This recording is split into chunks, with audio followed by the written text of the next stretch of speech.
ایسے دکھائیں جیسے آپ کو بڑی خوشخبری مل گئی ہو، لاٹری نکل گئی ہو، باہر میں جانے کا ویزا آ گیا ہو، یا ایک بریانی کی بھری ہوئی پلیٹ آپ کے سامنے آ گئی ہو جو گرما گرم چٹپٹی اور مسالے دار ہے۔ آپ کا ریئیکشن اور ایموشن کیا ہوں گے؟ ایکٹ کا مطلب ہے کہ عمل کرنا یا کر کے دکھانا۔ یہ ایسی چیز ہے جو بائی ڈوئنگ آتی ہے، یہ سیکھنے سے آتی ہے، تبھی آپ شہ سوار بن سکتے ہیں۔ میرے اسباق کی سب سے بڑی خوبی یہ ہے کہ میں بے شمار پریکٹسز کے ذریعے طلبہ میں یہ ایکٹنگ کا پوٹینشل بڑھا دیتا ہوں۔ اس لیے ہمارا ادارہ ہے اسپیک اینڈ ایکٹ، کہ بولیں اور اپنے ایموشن سے لوگوں کو جھنجھوڑ دیں۔ بسم اللہ الرحمن الرحیم۔ ایک سوال ہے، ایکٹنگ صرف فلم یا ڈرامے میں ہوتی ہے یا ہماری روزمرہ زندگی میں بھی لوگ ایکٹنگ کرتے ہیں؟ پہلے یہ جانتے ہیں کہ ایکٹنگ کیا ہے اور پھر اسکرپٹ کا بھرپور تجزیہ کرتے ہوئے مختلف سینز پریکٹس کریں گے، رائٹ؟ سامعین کو خوش آمدید۔ چینل پر نئے آنے والے ہیں تو سبسکرائب کر دیں، یہ آپ کی طرف سے ہمیں گفٹ ہوگا۔ اور یہ ویڈیو آپ نے مکمل دیکھنی ہے تاکہ آپ جان سکیں کہ ہزاروں سال سے ایکٹنگ کیسے اپنے رنگ بدلتی آئی ہے۔ Students call me sir Iftikhar and you are watching speak and act. کسی کردار کو اپنے اندر زندہ کرنے کا نام ہے ایکٹنگ، یعنی اپنے آپ کو تھوڑی دیر کے لیے بھول کر کسی اور انسان اور کیفیت میں بدل جانا۔ کریکٹر امیٹیشن گیم کے ذریعے بات کی مزید وضاحت ہو جاتی ہے۔ ایک خوش بچہ ہے جسے آئس کریم مل گئی، ایک آدمی جو بارش میں چھتری کے بغیر پھنس گیا ہے۔ اگر میں کہوں خوشی، آپ نے اپنے چہرے اور جسمانی حرکات کے ذریعے اس کو ظاہر کرنا ہے۔ اسی طرح اگر غصے، حیرت، خوف یا اداسی کے کسی منظر کی آپ نے عکاسی کرنی ہو تو اپنے کو تھوڑی دیر کے لیے اس جذبے اور اس ایموشن میں بدل لینا، یہ ایکٹنگ کہلاتا ہے۔ اب میں ایکسرسائز بتاتا ہوں جسے ایز اف کہہ سکتے ہیں آپ نے ایسے پریٹینڈ کرنا ہے جیسے یہ سب حقیقت ہے۔ ایسے دکھائیں جیسے آپ کے پاس ایک بھاری بیگ ہے اور آپ اسٹیشن پر ہیں، آپ سے اٹھایا نہیں جا رہا۔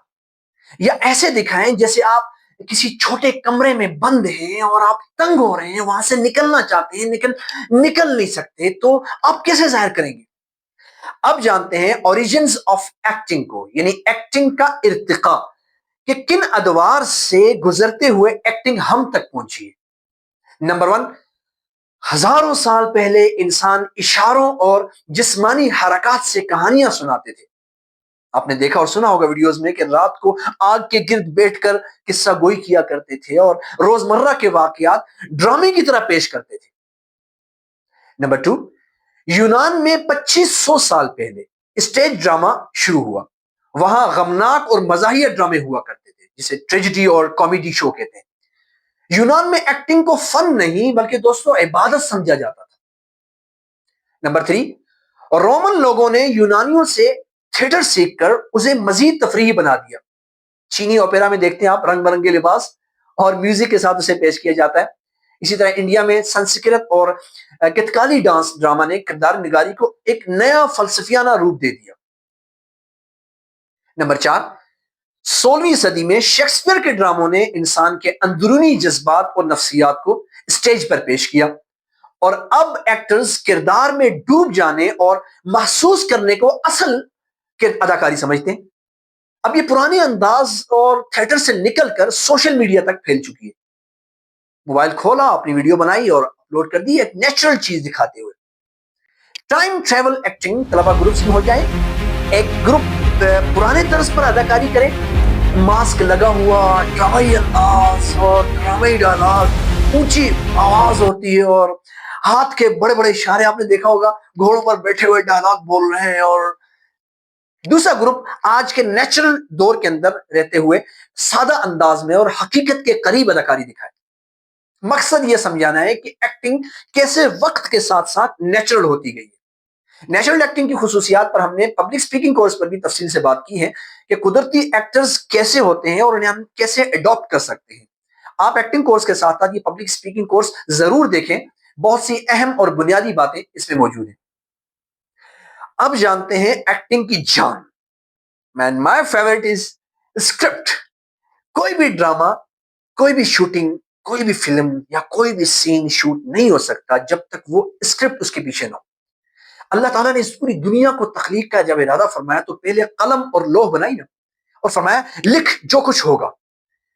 تو تقدیر اسکرپٹڈ پلان ہے میرے رب کا, اور ہم سب اپنے اپنے دور میں آ کر اس دھرتی کی اسٹیج پر اپنا کریکٹر دکھا کر اسکرین سے اوجھل ہو جاتے ہیں. That is the reality guys. تو شروع کرتے ہیں اسکرپٹ انالیسس. سب سے پہلے ڈائلاگ کے پیچھے چھپی نیت کو سمجھنا ہے. اسکرپٹ صرف الفاظ نہیں بلکہ کردار کی نیت اور جذبات کا نقشہ ہوتا ہے. اور اداکار کا کام صرف کیا کہا گیا نہیں بلکہ کیوں کہا گیا کو سمجھنا ہوتا ہے. سب ٹیکسٹ کو پہچاننا ہوتا ہے. سب ٹیکسٹ وہ ہوتا ہے جو کردار کے دل میں ہے لیکن وہ زبان پر نہیں آتا. مثال, تم کب آئے ہو؟ اصل نیت یہ ہو سکتی ہے کہ میں ناراض ہوں اور تمہارا آنا اس وقت مجھے اچھا نہیں لگا. تو کیسے بولیں گے آپ؟ ایک سین کے اندر چھوٹے چھوٹے لمحات جہاں جذبات یا ارادہ بدلتے ہیں انہیں پیش کرنے کی اس ٹرمینولوجی کو بیٹس کہتے ہیں. یہ اداکار کے سانس لینے یا انرجی پوائنٹس ہوتے ہیں جب انسان رکتا ہے. تو اسکرپٹ کا تجزیہ کرتے ہوئے تیسرا نمبر میں دوں گا آبجیکٹو جاننے کو, کہ مقصد کیا ہے. ہر ڈائلاگ کے پیچھے کردار کا ایک مقصد ہوتا ہے. قائل کرنا, نظر انداز کرنا, پیار جتانا, احساس دلانا, غصہ دکھانا, یہ سب اس کے آبجیکٹو ہو سکتے ہیں. تو اداکار کو ہمیشہ سوال یہ پوچھنا چاہیے کہ میرا کردار اس لمحے کیا ہوتا ہے. اب جو مثال میں دینے لگا ہوں اس سے آپ سیکھیں گے کہ ڈائلاگ الفاظ سے نہیں بلکہ مقصد سے جاندار ہوتا ہے. اور یہ حصہ دوستو اداکار کی بنیادی ٹریننگ میں سے ایک ہے. اسکرپٹ کے بیچ اصل ڈرامہ اس وقت پیدا ہوتا ہے جب دو کرداروں کے درمیان آپس میں ٹکرا ہو جائے. دوسرے الفاظ میں ڈرامے کا حسن تب نکھرتا ہے جب دو کرداروں کے مقاصد ٹکرا جائے. تب ہوتی ہے کنفلکٹ کریشن. میں آپ کو ایک سین کے ذریعے سمجھاتا ہوں. کردار ہے ابو بصیر اور حامد. پراپس ہے ایک کرسی. ٹھیک ہے. ابو بصیر کہتا ہے یہ کرسی میری ہے. کرسی کی طرف بڑا ہوں میں اور وہاں میں نہیں کہا, اور ساتھ یہ کہتا ہے یہ کرسی میری ہے, ہمیشہ یہاں میں بیٹھتا ہوں. اس میں آبجیکٹو کیا ہے؟ اپنی پرانی عادت پر ضد دکھائی جا رہی ہے. حامد کہتا ہے نہیں, آج مجھے یہاں بیٹھنا ہے کیونکہ یہ جگہ آرام دہ. یہاں آبجیکٹو ہے اپنی سہولت جتانا. ابو بصیر کہتا ہے لیکن یہ میری جگہ ہے, یہ میری جگہ ہے, غصے میں کہا. حامد کہتا ہے تمہاری جگہ؟ کیا اس پر تمہارا نام لکھا ہوا ہے؟ ابو بصیر میں نہیں ہٹوں گا, نہیں ہٹوں گا, نہیں ہٹوں گا, چاہے لڑائی ہو جائے. حامد میں بھی نہیں ہٹوں گا. یہ سین تب تک چلتا ہے جب تک ڈائریکٹر فریز نہیں کرتے. باقی کلاس بتائے کہ کس نے زیادہ زبردست سب ٹیکسٹ استعمال کیا اور سب سے زیادہ کنفلکٹ کہاں بڑھا. ڈرامے میں ٹینشن بڑھانے کا فارمولا کیا ہے؟ سوال ہے. فارمولا یاد رکھیں, سب ٹیکسٹ اور بیٹس پلس بیٹس یہ مل کر تناؤ پیدا کرتے ہیں جو سین کو جاندار بناتے ہیں. اس کو ایک سین سے سمجھتے ہیں جس کو ہم کہتے ہیں بیٹ چینج پریکٹس. ایک چھوٹا سا منظر ہے جسے آپ پڑھیں اور بتائیں کہاں بیٹ چینج ہوتا ہے. کردار ہے احمد اور حنزلہ. صورتحال یہ ہے کہ احمد اپنے دوست سے لیپ ٹاپ مانگ رہا ہے. احمد یار حنزلہ مجھے تھوڑا لیپ ٹاپ دے دینا نا. اس میں بیٹ کیا ہے؟ دوستانہ. حنزلہ کہتا ہے لیکن میرا سارا ڈیٹا اسی میں ہے, میں کیسے تجھے دے دوں یار. اس میں بیٹ ٹو ہے پریشانی.